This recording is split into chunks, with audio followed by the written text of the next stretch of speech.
Welcome back. We are here to talk about Chapter 12, Part B, Adjectives and Adverbs.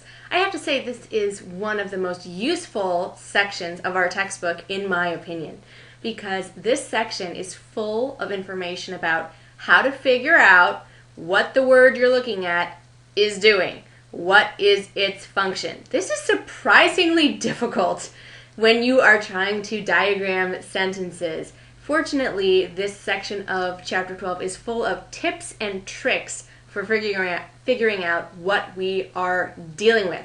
So let's dive right in with one of my very favorite tools in our entire book, the adjective test frame. Da-da-da-da! The adjective test frame is a fabulous tool for figuring out if the thing you're looking at is an adjective. Again, harder than it might sound at first. What's great about the adjective test frame is that it's a relatively reliable method for figuring out if what you're looking at is an adjective. Here's the frame. The blank noun is very blank. That's it. That's the frame. The blank noun is very blank. If whatever the word you're dealing with is can fit into both slots, then hey, guess what? It's an adjective. This is so exciting. For example, the beautiful sky is very beautiful. The delicious apple is very delicious. These aren't sentences we'd ever say, but they are grammatical sentences, and it's easy to see now that beautiful and delicious are both, in fact, adjectives. Just use the adjective test frame. I like to use one noun. Pick a noun. I like to select one noun and use that in my test frame every time. So I don't even have to bother coming up with a new noun, because who wants that kind of work? See if you can guess which noun I'm using for my adjective test frame. Go ahead, try to guess. Hey, it's bulldog. Yay! So this is my adjective test frame every time. The blank bulldog is very blank.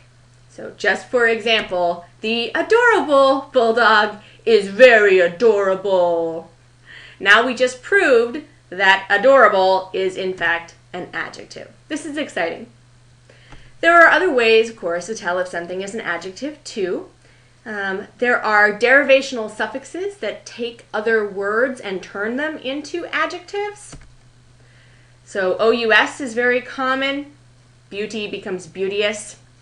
Lots of other ones too. Lots of other derivational suffixes. These are other indicators that you might be dealing with an adjective.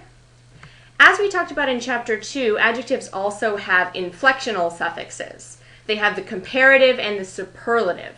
These are additional ways to take an adjective and modify its meaning. We didn't talk about this at the time, but actually the ER comparative inflectional suffix is actually for comparing two nouns. So if I said Butch is fatter than Cassidy. And the EST superlative is singling one out from all the rest. Butch is the laziest bulldog in the house. And sometimes, of course, we use more and most instead to mark the comparative and superlative. Fortunately, that's one of those things as a native speaker of English that you don't have to think about or worry about. Should I say fatter, lazier, or more lazy, more fat? You don't have to think about that. Your internal linguistic computer does it for you. So if you see these derivational or inflectional suffixes, hey, guess what? You might be in adjective land.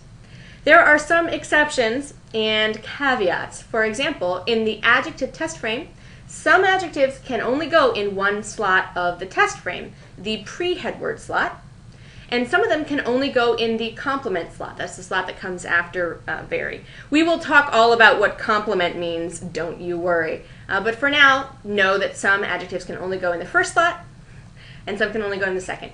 Some adjectives are only attributive, which means they only go before, like main or principal or former. You wouldn't say the former bulldog is very former. It just doesn't work. And some adjectives, in particular adjectives that start with the letter A for some reason, can only go in the complement slot. ablaze, afraid, aghast, things like that. So you couldn't say the ablaze bulldog is very ablaze. Doesn't work. Weirdly, some adjectives almost always have clauses after them. Some of those A ones, like afraid and aware, fond, certain. So we're far more likely to say something like, Katie was aware that her hair looked great. Notice we have a clause after the adjective aware, than simply Katie was aware. Although I suppose both versions are grammatical.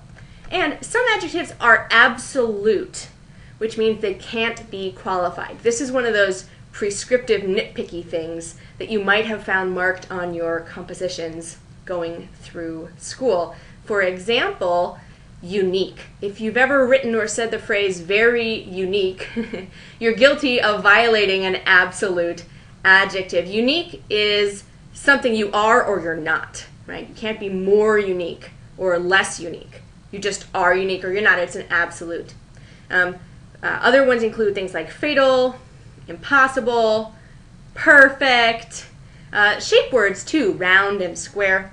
So for example, in the preamble to the Constitution, when it says a more perfect union, they're not trying to say take the union that's already perfect and make it more perfect than perfect, because perfect is absolute. They're trying to bring it closer to the state of perfection, is what's meant.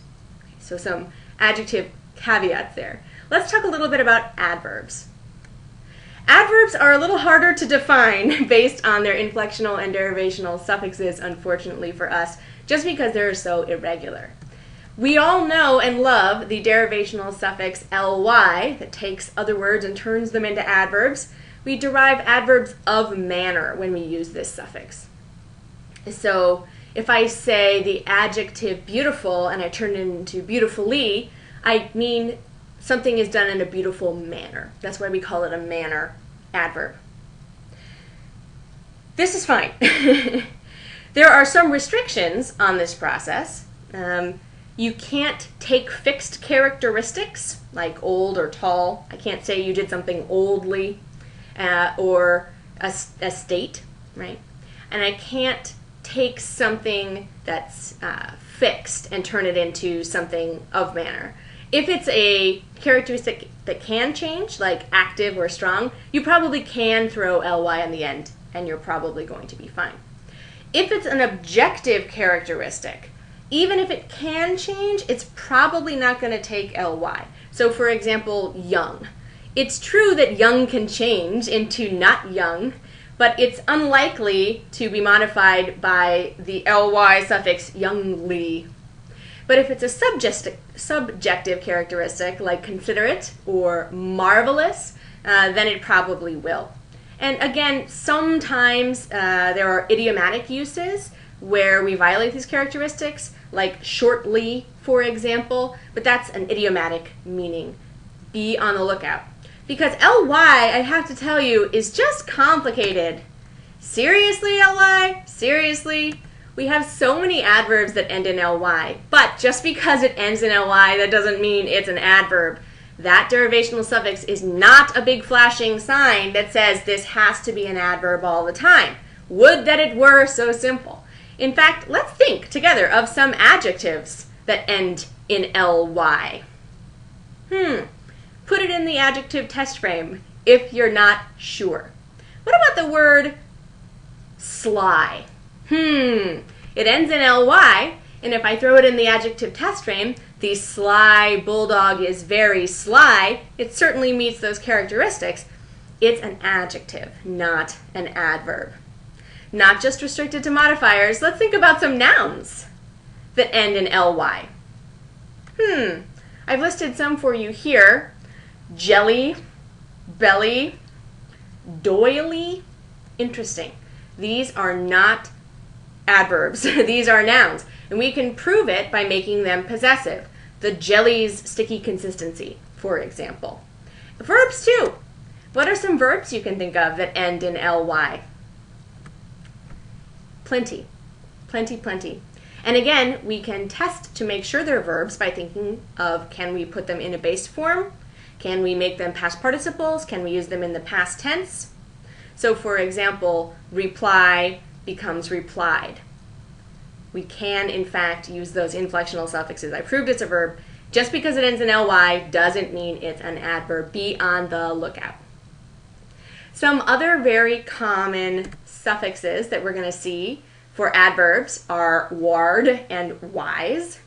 Ward is going to signal direction, downward, upward, homeward. And wise is also a manner adverb. So clockwise means like the hands of a clock. Let's talk a little bit about the inflectional suffixes of adverbs now that we've talked about the derivational suffixes. So the comparative and superlative inflections also work on adverbs. If it has an ly at the end of it, if it's an ly adverb and adverb manner, it's probably going to use more or most instead of er or est. There are plenty of words that can be adjectives and adverbs, and they look exactly the same. Hard, fast, long, high. You might think of these as adverbs that are made up out of adjectives, that are turned from adjectives into adverbs just without adding any suffix. This is the functional shift. Again, taking a word that functions one way and just making it function another way. An adverb like this, an adverb that's formed without the addition of a suffix, is called a flat adverb. It's very easy to confuse it with an adjective because it looks just like an adjective. So a good example is the adverb right. This is a flat adverb. If I say, stay right there, I'm using it as an adverb, and it's a flat adverb because I haven't added any suffix to it. And this adverb has a very different meaning than the adjective right, as in the right answer, or the noun right, as in the legal right, or the verb right, as in to right an old wrong, and even the non-flat adverb form rightly, as in you are rightly upset. Gosh, these words are complicated. Some adverbs don't even have suffixes at all. They're not flat adverbs. They haven't been taken from adjectives and turned into adverbs. They just don't have any suffixes. Words of time, or duration, or frequency, or location, direction, concession, sequence. And then there are some words that could be adverbs or they could be prepositions based on their function in the sentence. And these, I have to say, are really going to give us headaches. We have to think about what is the word doing. We have to think about its function. Let's practice with one particularly sneaky word, the word inside. You might think it's simple, but it's actually surprisingly complicated. It has 4 different parts of speech. It can function 4 different ways. A preposition, an adverb, a noun, and even an adjective. We need to determine based on its function what part of speech it is and how we're going to diagram it. So in the sentence, Long John Silver hid the treasure inside the chest. Ask yourself, is it a preposition, an adverb, a noun, or an adjective? There's one big fat clue, because after the word inside, we have the chest. Sounds to me like that is the object of the preposition. So here, inside is being used as a preposition. What about in this sample sentence, I opened the treasure chest and looked inside? Here, we don't have any preposition following the word, we don't have any object of the preposition following the word inside. So that's one good indicator. And it's also answering a very verby question of where. Here, it's an adverb. How about if I said I ran my finger around the inside of the lid of the treasure chest? Well, I'm sure you can't help but notice that there is a big fat determiner, the, in front of the word inside. That's got to mean we're in noun city. Determiners signal nouns for us. And finally, I found the doubloons in an inside compartment. Sneaky. I know we do have an, but here we are dealing with an adjective. You'll notice that inside is actually modifying the noun headword compartment. Sneaky, sneaky, sneaky. So it's all about function here and using all these tricks and tips that we have at our disposal to figure out how is this word functioning so we can figure out how to diagram it. Cassidy says she knows this is complicated, but with hard work you can master these concepts. Keep it up, and we will see you next time.